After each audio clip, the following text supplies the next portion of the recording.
అంతేగా cinema industry అంటే ఎప్పటికప్పుడు మారిపోతుండే ఆటగమ్మి.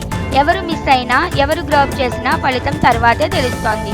మాస్ మహారాజా రవితేజ విషయంలో అయితే జాట్ సినిమాను వదులుకోవడం ఇప్పుడు టాక్ అవుతోంది. కానీ అది రవితేజ తప్పు అని తేల్చేయడం కాస్త అన్యాయం అవుతోంది.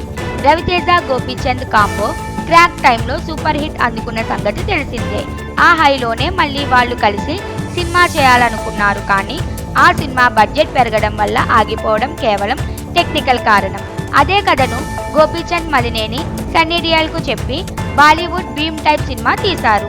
జాట్ హిట్ అయ్యిందంటే దానికి కారణం కంటెంట్ కంటే Sunny Deol comeback plus south mass touch కలిపి ప్రెజెంటేషన్.